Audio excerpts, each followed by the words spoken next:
Hey yo, shout out to the top percent. That's you guys. I'm Rata Joey. And I'm Maxon.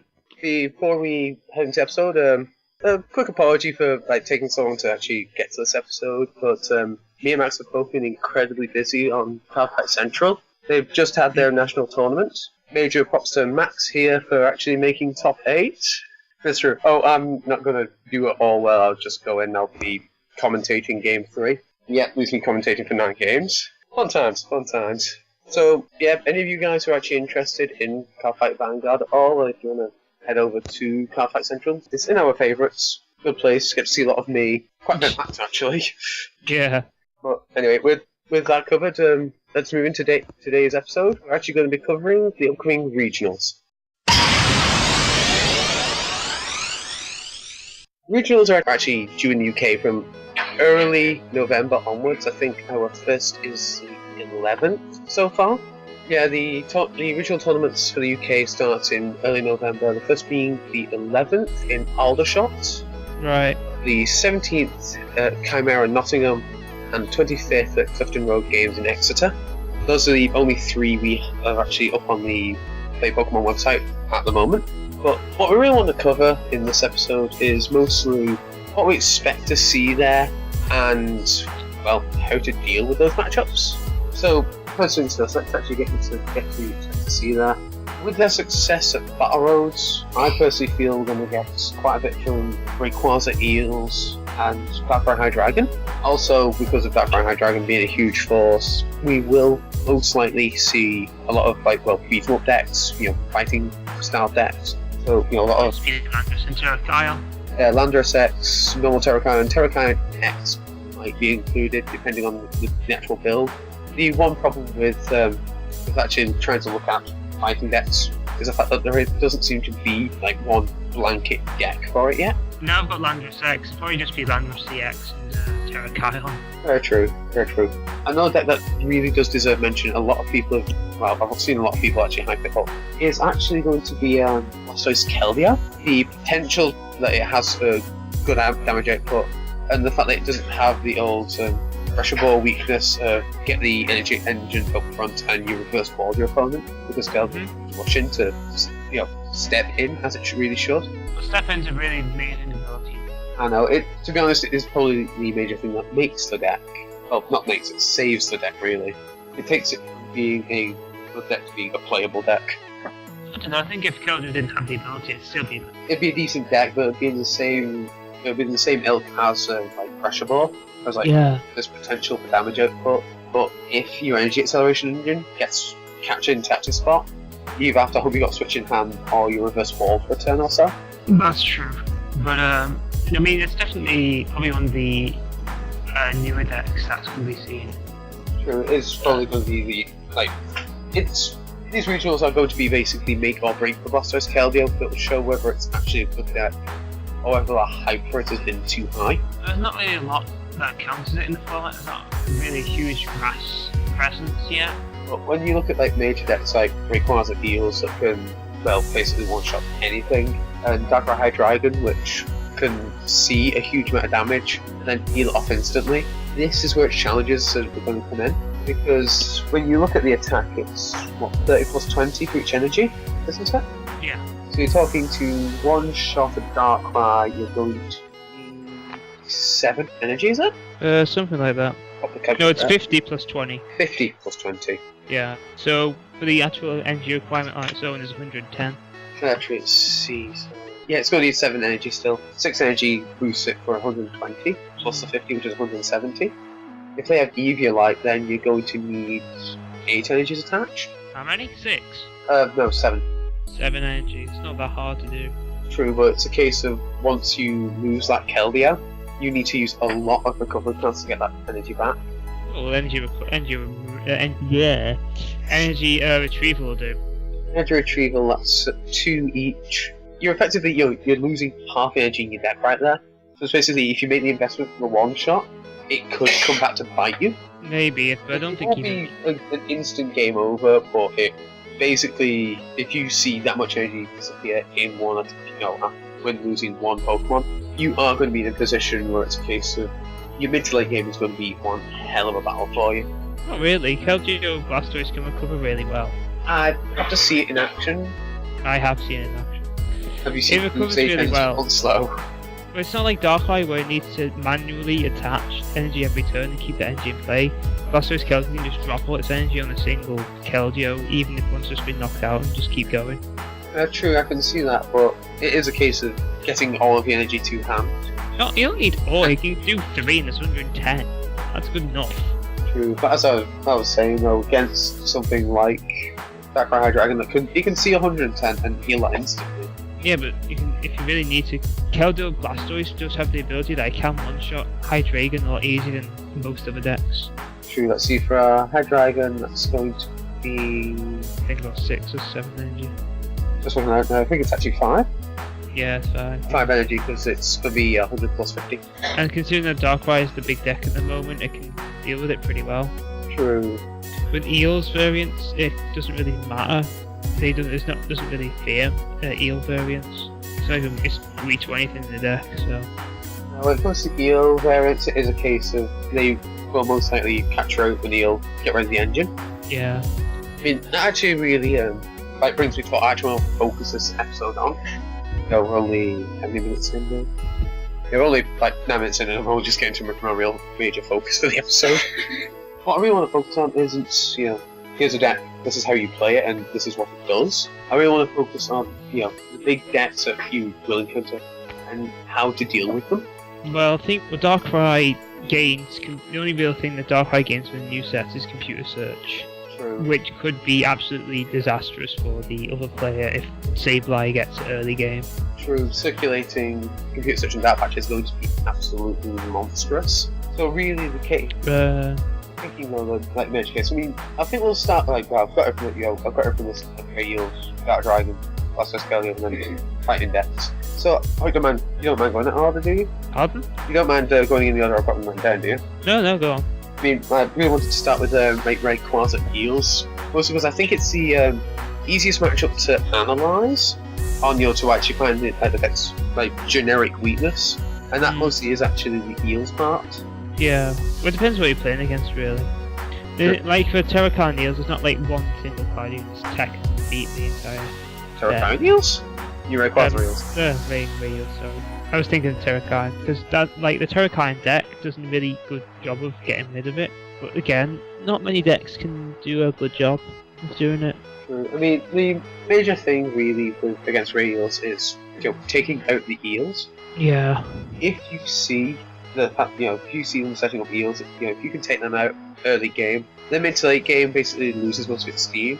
Any Eel-based deck is going to require the engine 24/7. It doesn't mean that if you take out 2 Eels early game, you've got auto win, but it does shift game in your favour if you can set up while doing that to them. I mean, also with additions like Landorus X into the format though, fighting decks you do get a major boost against pretty much everything because of Landorus. Yeah. Especially in the Eels matchup. I mean, if you place 30 damage on a bench Dynamo, even if it does become an electric, you can still capture it up, place 30 damage on 2 other Pokemon, and knock it out. This is about a 1 energy investment. Yeah. You can't really say fairer than that. I mean, a big point is, though, the whole fact that they will be giving you decent numbers with Eels as well. Because if you knock out 1 Eel, they're always going to try and make it so they have 2 out at a time. Yeah. Because that's how the deck works best. A lot of players will tend to avoid going for a third because you start clogging with bench space, and 2 energy a turn does tend to be enough. But as soon as you actually knock out 1 Eel, they'll go for the second, which means you can just keep on chipping away at these things, and that's 3 easy prizes without even looking at a main attacker. Plus, with you dealing 3 30s out, you can work on 2 Eels and the main attacker at the same time. Oh yeah, that's for Landorus, but most decks don't really win Landorus. True. I mean, for say Blastoise Keldeo is a case of you can easily hit the numbers to one-shot Eels to get rid of the engine. Well, yeah. Darkrai naturally hits that number as well, while still sniping the bench. That's true. But I think Keldeo Blastoise maybe have a pretty tough matchup against Ray Eels. Okay. With Rayquaza being to one-shot everything. Rayquaza at a very minimal cost. got a lot, and the Raikou can actually do decent damage to the Blastoises that are left on bench. Yeah. One shot There's them. one card that just kind of destroyed the whole deck.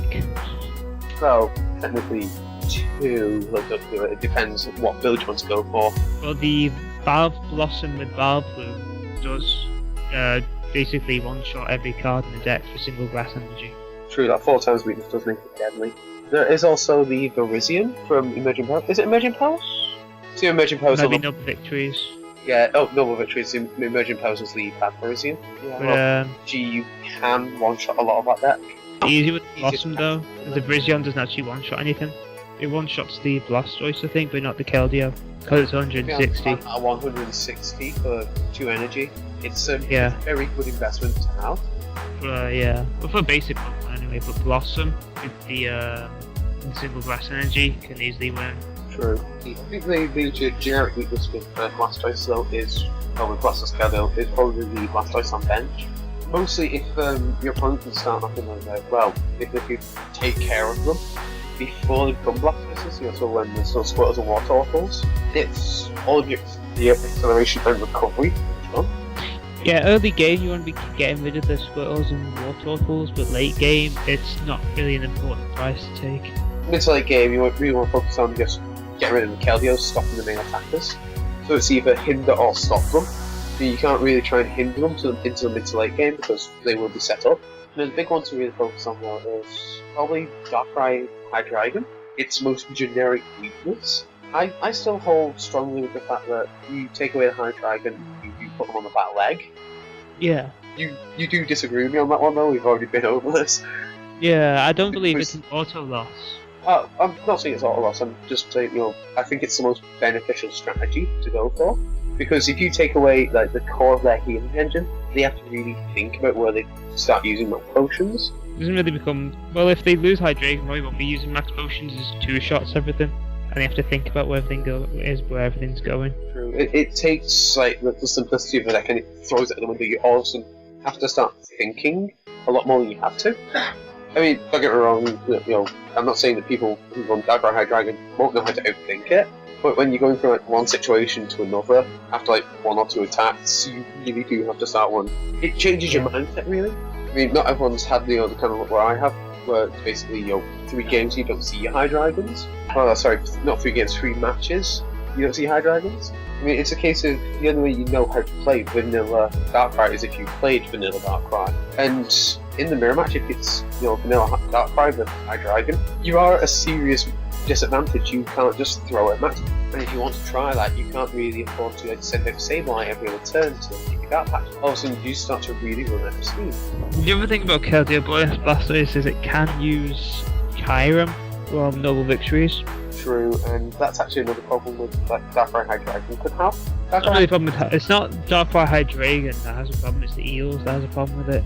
Oh well, that's it. I think most decks will have a problem with it. Darkrai Hydreigon mostly because its healing engine is focused on moving energy, not damage. Yeah, but Eels if you use Sableye, then you can heal a lot of damage off every turn. You can manage with Sableye. I know this because I played against a kind of Flygon variant the other day. Why? It didn't have like Keldeos or whatever. It was just a Flygon deck, and that was pretty annoying. Really? Oh, because it was spreading. Constantly. Yeah, but no, but because it wasn't actually doing much damage. It wasn't doing much. It was doing a lot in terms of how much it's putting on the board, but not much as in it wasn't stretching anything. So I could just use Sableye and constantly bring max potions back to my hand.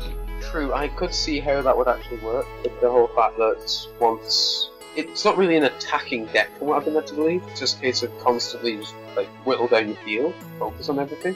Well, you can focus on what's taking those damage so far, and heal that way. It would be a bit of a problem for the Eel variants being able to knock out all the eels in 3 turns.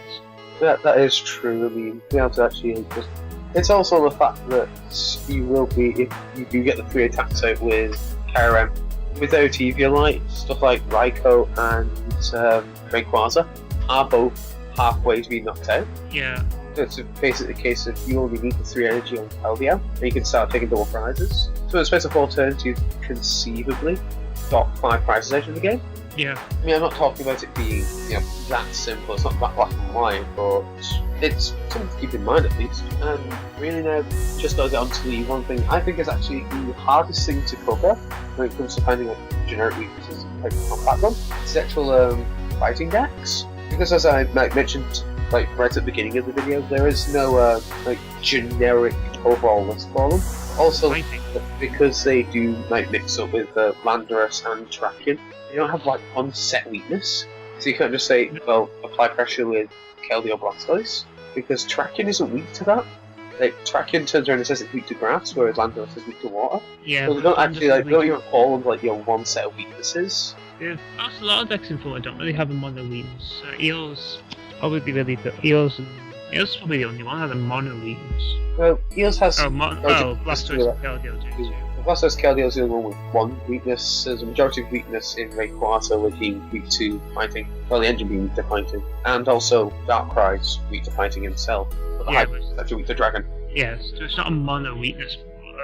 To be honest, though, Keldeo Blastoise could actually rush through Trakion pretty easily because it can set up a lot faster than it. Let's see what they're doing.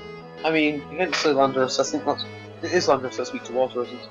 Landorus EX, yes. So that's the one you're going to be hitting for the most major damage using Keldeo, and Keldeo would need 4 energy to one-shot a normal Trakion. That does come to a problem that you pointed out to me though before, is the fact that they're not going to play a solo Trakion. No.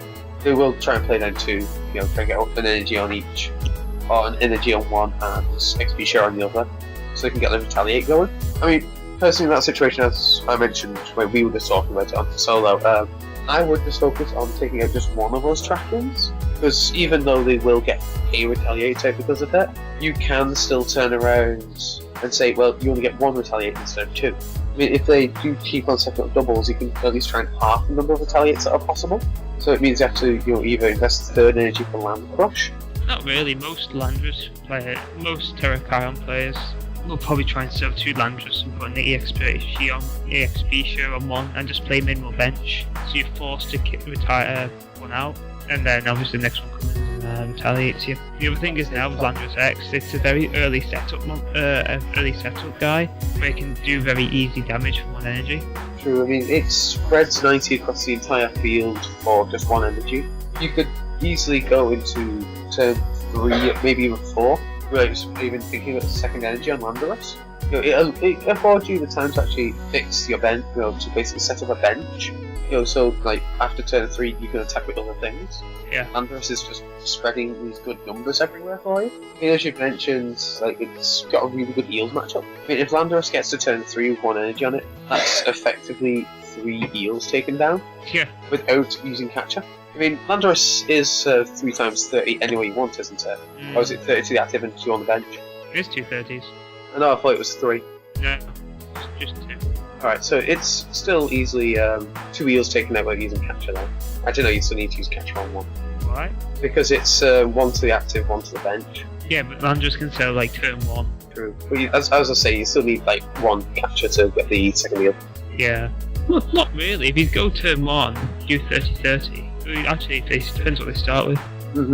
I'm assuming they get a 3rd start and not a 21 start. So it's better to actually assume that you're at a disadvantage or you're playing a harder game, because it gets you ready for your harder games, really. You can still knock 2 out by turn 3, or turn 2 even. True, and it's still very good numbers. Yeah. As I said, it's 1 energy. You can go 3 or 4 turns with this, and then you got everything on your bench. You can have this with 1 energy active and set up a Land's Judgment from a 2nd one on the bench. This is before you even look at Terrakion. So with Landorus being weak to water, it doesn't really give it a favourable matchup. Not against Blastoise Keldeo. But as I said, fighting types don't encompass just 1 weakness. Because Terrakion is weak to grass, so it doesn't panic too much when it does see a water matchup. If you get desperate, you could always run a Trapinch and just eat all your opponent's planes. Yeah. So it's look at that plane. So many giant Pokemon. I know. That giant Rattata. People, send me your giant Rattatas. I will love you up forever for it. I joke. Don't give me 2 things. I don't want another mooch. I like how you're joking, but they don't even have an address to send anything to. It's relative to Joey at the YouTube's Inverness. Otherwise, it's like Inverness. But in terms of rogue decks, I mean, if we cover the main 4 decks, I think Valplume will see some play. Ah, yes. He does man Valplume. Boom. I definitely think it'll see some play. Oh yeah. It's probably going to be like the rogue to look out for. Making weaknesses into 4 times, that is too much to really give up. I'll not try, sorry. That, and it just does so well against a lot of decks in the format, because it just takes what it needs to do to hit whatever it feels is the more dominant weakness in the tournament. Like, you just need Rayquaza and Landorus to hit like half the decks in format. Actually, no, it's more than it's like 3/4 of the format. True. I mean, it's also a case of it's going to be, I think, like the first toolbox we see in this format. To an extent, yeah. But the it also has the shared evolution line with Blossom, which paired with Valplume, it lets you just one-shot the entire Keldeo deck. Yes, Keldeo boss has taken care of is just like one branch from the Valplume line. You're also going to be running 3-2-3 anyway, so it'll be 3-2-3/1 at least. Yeah. There's also the stuff like, you know, like that guy who showed up about like Landorus X. With that and heals matchups become pretty much nothing. You're able to hit an active Darkrai 120 for 1 energy and still hit to the bench. No, you'll be able to one-shot an active Dark. Huh? You one-shot Dark. No, there's 2 shots, isn't it? Yeah, sorry. Yeah, it's not 8 times max. So, You and your silly numbers. if being able to do 120 onto a Darkrai in your first turn is still pretty good. Being able to do 120 to anything for 1 energy is pretty damn good. Completely validates the X rule. Well, yeah. Also, I wanted to see if anyone could try and make any use of Scizor. Just due to its first attack, the Steel Slash. I doubt they will, because there's like a couple of decks like Terrakion isn't an X. True. Also, it's kind of cumbersome to set up. Major problem is, I would say, is actually the Darkrai matchup because of free retreat. Also, I'm going to throw this out there just because of what it does. I'm thinking Raticate. I could see at least 1 or 2 people trying to make the Super Fang Raticate work in the current format. I think it's actually missing a card or 2 to actually complete it, but the idea of taking anything down to 10 hit points and we have something that places poison, I don't see people really giving up on that. It's okay. I'm not saying it's going to be like the deck, but no, it does need to be energy to do something. It doesn't really have any acceleration. True. As I was saying, you know, it's not going to be like the deck, but I wouldn't be surprised to see people at least experimenting with it. Just because it's one of those, it does just scream out potential, even though it's really lackluster at the moment. I don't think it's got as much potential as other things, especially when Landorus EX just decides to waltz into the format. True. When you compare anything to Landorus X, it's like, why bother? Well, Keldeo beats Landorus X. True, but that needs to set up. Landorus X can do some serious damage before Keldeo even looks at it. We can do 30. Oh, you're assuming the turn 2 Blastoise then? Even if it doesn't get this turn 3 Blastoise, it'll still wreck its face. Yeah, true. As I was saying, Landorus can actually at least set up some decent damage in that time. Yeah, It has like that 1 energy, investment on it. So you're not really, if they do knock out an early game Landorus with Keldeo, you're not going to sweat it too much. No, but the Keldeo deck can easily outspeed in terms of how long the game goes on for. If it starts breaking your setup, then I'm going to suspect that a lot of decks like Darkrai and maybe Eels are going to start taking Shaman EX. True, I can see that myself actually, just the whole fact. Especially decks like Darkrai, because it always has the blend energy to make Hydreigon usable. You know, as an attacker. It's going to be either Shaman or Virizion. I think Shaman as attack is better, but Virizion does resist water. Although again, it's only like 4 energy instead of 3, so it's very easily revenge killed. I think Virizion might be a slightly better option just for the whole fact that it only really gives up 1 prize when it's up there. Yeah, but it's a 2-shot from Virizion as well, unless you Leaf-Orb last turn. True, I was actually going to mention that if you can get the double Leaf-Orb on, you do start getting 1-shots in. Yeah, your opponent will try their best to capture around that. Or just knock it out. True. It depends how they can make numbers work. I'll just make any number work. True. But it's also like you have to assume that there is a chance they will with the energy. I'm not saying depend on it, but there always is a chance for it. Not when you can run Ends and Junipers. True. And if you really wanted, you can run Silent or Silent or whatever the hell his name is. True. It's probably one of the decks that would make most use of Bianca as well. Yeah, that's true. Because, you know, it's like one of the major things that stops you using Bianca to its most extreme extent is you might have a couple of energies in hand. All of a sudden, you can just drop every energy you hand onto the field, drawing cards. You know, an extra 2 or 3 in hand sometimes. Anyway, I think we should wrap things up now. It's like nearly up to 40 minutes already, and we're probably starting to bore people. Okay. So until next time, I've been Rasta Joey, I'm still Maxon. and you guys are top percent. Laters.